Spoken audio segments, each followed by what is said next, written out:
Première épître de Paul aux Thessaloniciens, chapitre 1er. Paul et Sylvain, et Timothée, à l'église des Thessaloniciens, qui est en Dieu le Père et en Jésus-Christ le Seigneur, que la grâce et la paix vous soient données. Nous rendons continuellement grâce à Dieu pour vous tous, faisant mention de vous dans nos prières, nous rappelant sans cesse l'œuvre de votre foi, le travail de votre charité, et la fermeté de votre espérance en notre Seigneur Jésus-Christ devant Dieu notre Père. Nous savons, frères bien-aimés de Dieu, que vous avez été élus. Notre évangile ne vous ayant pas été prêché en parole seulement, mais avec puissance, avec l'Esprit Saint et avec une pleine persuasion, car vous n'ignorez pas que nous nous sommes montrés ainsi parmi vous à cause de vous. Et vous-même, vous avez été mes imitateurs et ceux du Seigneur, en recevant la parole au milieu de beaucoup de tribulations avec la joie du Saint-Esprit, en sorte que vous êtes devenus un modèle pour tous les croyants de la Macédoine et de l'Achaïe. Non seulement, en effet, la parole du Seigneur a retenti chez vous dans la Macédoine et dans l'Achaïe, mais votre foi en Dieu s'est fait connaître en tout lieu, de telle manière que nous n'avons pas besoin d'en parler. Car on raconte, à notre sujet, quel accès nous avons eu auprès de vous et comment vous vous êtes convertis à Dieu, en abandonnant les idoles pour servir le Dieu vivant et vrai, et pour attendre des cieux son Fils, qu'il a ressuscité des morts, Jésus, qui nous délivre de la colère à venir.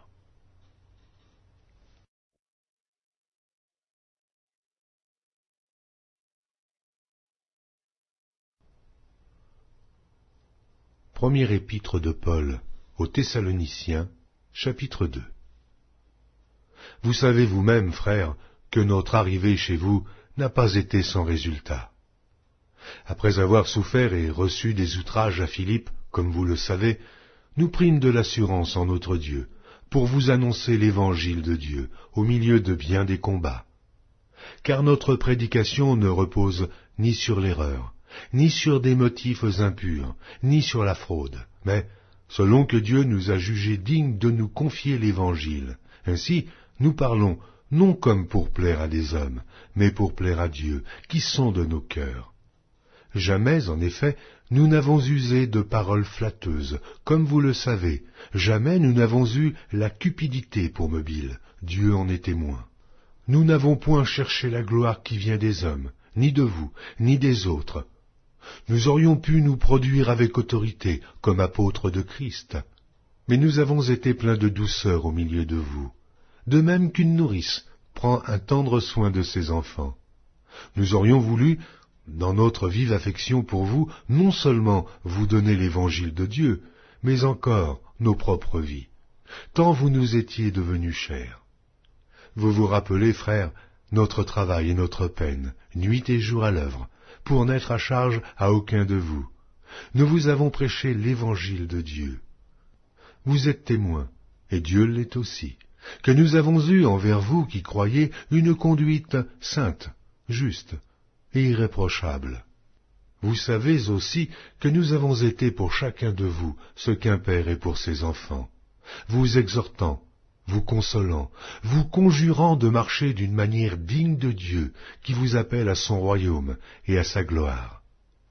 C'est pourquoi nous rendons continuellement grâce à Dieu de ce qu'en recevant la parole de Dieu que nous vous avons fait entendre, vous l'avez reçue non comme la parole des hommes, mais ainsi qu'elle l'est véritablement, comme la parole de Dieu, qui agit en vous qui croyez. Car vous, frères, vous êtes devenus les imitateurs des églises de Dieu qui sont en Jésus-Christ dans la Judée, parce que vous aussi, vous avez souffert de la part de vos propres compatriotes les mêmes maux qu'elles ont souffert de la part des Juifs. Ce sont ces Juifs qui ont fait mourir le Seigneur Jésus et les prophètes, qui nous ont persécutés, qui ne plaisent point à Dieu et qui sont ennemis de tous les hommes, nous empêchant de parler aux païens pour qu'ils soient sauvés, en sorte qu'ils ne cessent de mettre le comble à leurs péchés. Mais la colère a fini par les atteindre. Pour nous, frères, après avoir été quelque temps séparés de vous de corps, mais non de cœur, nous avons eu d'autant plus ardemment le vif désir de vous voir.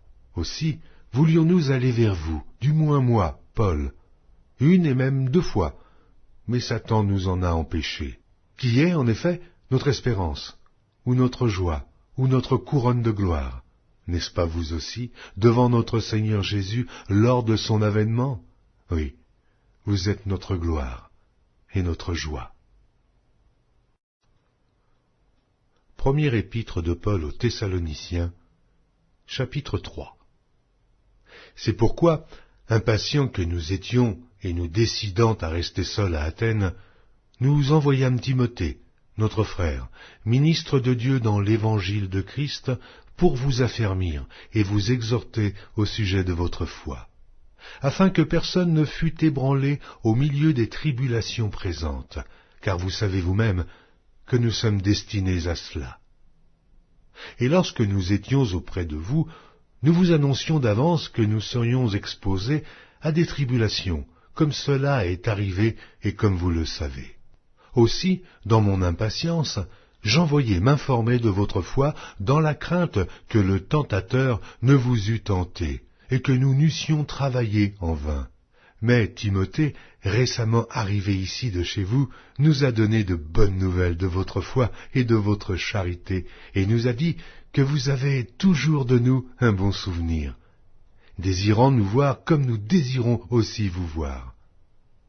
En conséquence, frères, au milieu de toutes nos calamités et de nos tribulations, nous avons été consolés à votre sujet à cause de votre foi. Car maintenant nous vivons, puisque vous demeurez fermes dans le Seigneur. Quelles actions de grâce, en effet, nous pouvons rendre à Dieu à votre sujet, pour toute la joie que nous éprouvons à cause de vous devant notre Dieu. Nuit et jour, nous le prions avec une extrême ardeur de nous permettre de vous voir et de compléter ce qui manque à votre foi. Que Dieu lui-même, notre Père et notre Seigneur Jésus aplanissent notre route pour que nous allions à vous. Que le Seigneur augmente de plus en plus parmi vous et à l'égard de tous cette charité que nous avons nous-mêmes pour vous, afin d'affermir vos cœurs, pour qu'ils soient irréprochables dans la sainteté devant Dieu notre Père, lors de l'avènement de notre Seigneur Jésus avec tous ses saints. Première épître de Paul aux Thessaloniciens, chapitre 4. Au reste, frères, puisque vous avez appris de nous comment vous devez vous conduire et plaire à Dieu, et que c'est là ce que vous faites, nous vous prions et nous vous conjurons au nom du Seigneur Jésus de marcher à cet égard de progrès en progrès. Vous savez en effet quels préceptes nous vous avons donnés de la part du Seigneur Jésus. Ce que Dieu veut, c'est votre sanctification, c'est que vous vous absteniez de l'impudicité, c'est que chacun de vous sache posséder son corps dans la sainteté et l'honnêteté, sans vous livrer à une convoitise passionnée comme font les païens qui ne connaissent pas Dieu.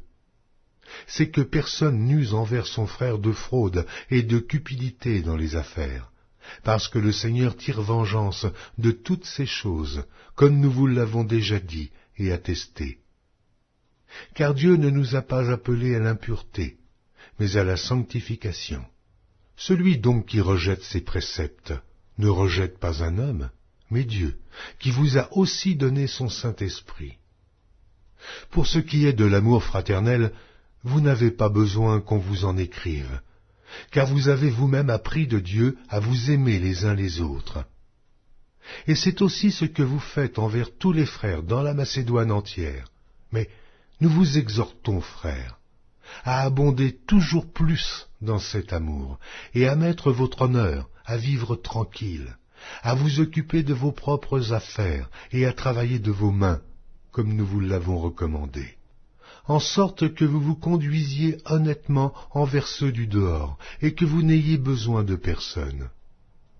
Nous ne voulons pas, frères, que vous soyez dans l'ignorance au sujet de ceux qui dorment, afin que vous ne vous affligiez pas comme les autres qui n'ont point d'espérance. Car si nous croyons que Jésus est mort et qu'il est ressuscité, croyons aussi que Dieu ramènera par Jésus, et avec lui, ceux qui sont morts.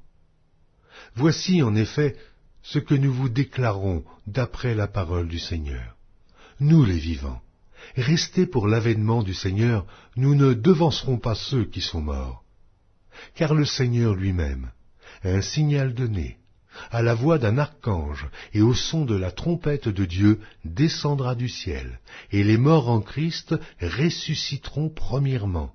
Ensuite, nous les vivants qui serons restés, nous serons tous ensemble enlevés avec eux sur des nuées à la rencontre du Seigneur dans les airs, et ainsi nous serons toujours avec le Seigneur.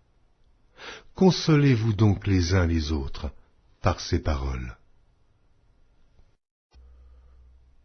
Première épître de Paul aux Thessaloniciens, chapitre 5. Pour ce qui est des temps et des moments, vous n'avez pas besoin, frères, qu'on vous en écrive. Car vous savez bien vous-même que le jour du Seigneur viendra comme un voleur, dans la nuit.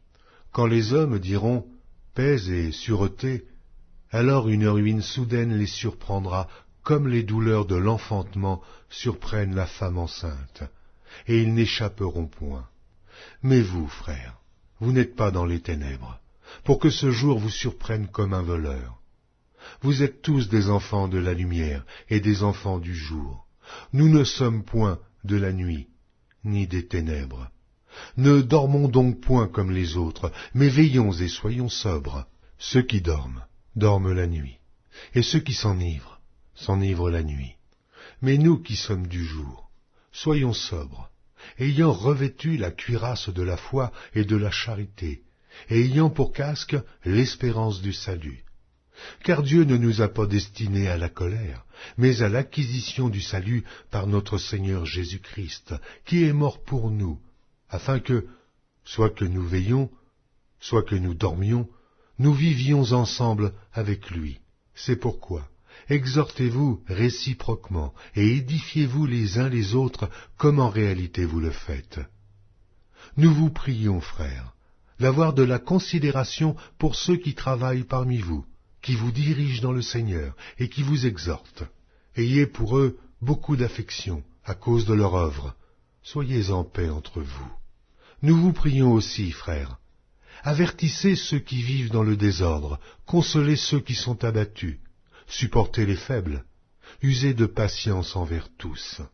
Prenez garde que personne ne rende à autrui le mal pour le mal, mais poursuivez toujours le bien, soit entre vous, soit envers tous.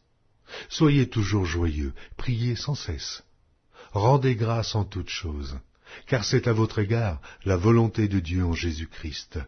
N'éteignez pas l'esprit, ne méprisez pas les prophéties, mais examinez toutes choses, retenez ce qui est bon. Abstenez-vous de toute espèce de mal. Que le Dieu de paix vous sanctifie lui-même, tout entier, et que tout votre être, l'esprit, l'âme et le corps, soit conservé irrépréhensible lors de l'avènement de notre Seigneur Jésus-Christ. Celui qui vous a appelé est fidèle, et c'est lui qui le fera. Frères, priez pour nous. Saluez tous les frères par un saint baiser. Je vous en conjure par le Seigneur, que cette lettre soit lue à